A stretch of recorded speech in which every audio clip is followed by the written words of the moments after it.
북한 이탈 주민이 경제를 움직이는 사업가가 되었습니다. 북한 이탈 주민이 나눔을 실천하는 한의사가 되었습니다. 탈북 청소년이 꿈을 향해 도전하는 축구 선수가 되었습니다. 우리가 마음을 열면 그들이 행복해지고 그들이 대한민국을 행복하게 만듭니다. 여러분 안녕하십니까? C채널 뉴스입니다. 중국 내 탈북 난민 강제 북송을 저지하기 위해 기독교계가 연합단체를 창립했습니다. 탈북 난민 북한구원 한국교회 연합은 창립총회를 갖고 국내외 탈북자 문제에 다각적인 활동을 진행해 가겠다는 계획입니다. 이인찬 기자의 보도입니다. 올해 2월부터 중국 대사관 앞에서 시작된 탈북자 강제 북송 저지 집회는 그동안 부족했던 탈북자 강제 북송 문제에 대한 사회적 관심을 크게 불러일으켰습니다.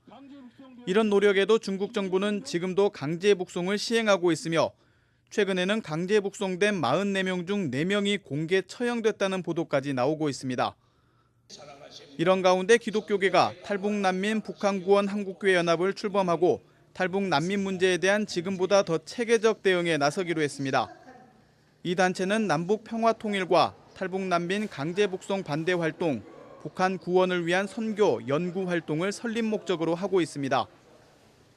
창립총회에서 대표회장을 맡은 명성교회 김삼환 목사는 북한 동포들이 굶어 죽어가는 상황이 계속 일어나고 있다며 하나님의 은혜를 받은 우리가 굶주리는 동포들의 물품을 지원하고 인권을 찾을 수 있도록 힘을 모아야 한다고 강조했습니다. 한국교회는 이제 받은 은혜를 감사하면서 북한의 모든 신음과 아픔과 고통에도 우리가 기도를 하고 참여해야 할 절실한 때가 되었다고 봅니다. 탈북교련은 지난 4월 창립준비위원회를 조직한 이후 8차례 회의를 거쳐 이번에 공식 창립식을 가졌습니다. 단체는 현재까지 97개 교회 350명 개인 회원이 참여하고 있다고 밝히고 있으며 이날 출범식은 대한예수교장로회 통합총회 여전도회가 협력했습니다. 창립식 참가자들은 중국 정부가 난민지위 협약을 준수할 것과 유엔이 채택하고 있는 북한 인권 결의안을 지킬 것을 촉구하는 결의문을 발표했습니다. 또 19대 국회에는 조속한 시일 내에 북한 인권법을 제정하라고 요구했습니다.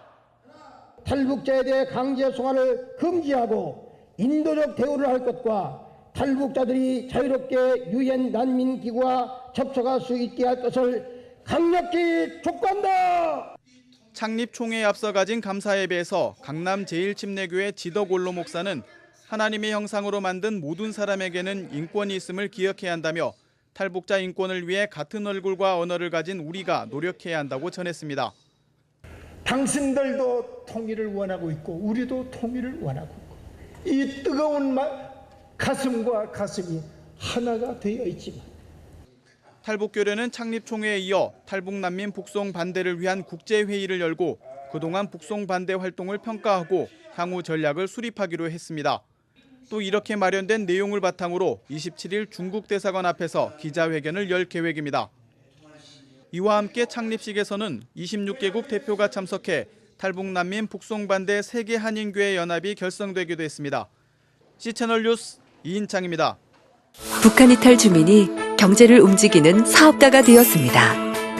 북한 이탈 주민이 나눔을 실천하는 한의사가 되었습니다. 탈북 청소년이 꿈을 향해 도전하는 축구 선수가 되었습니다.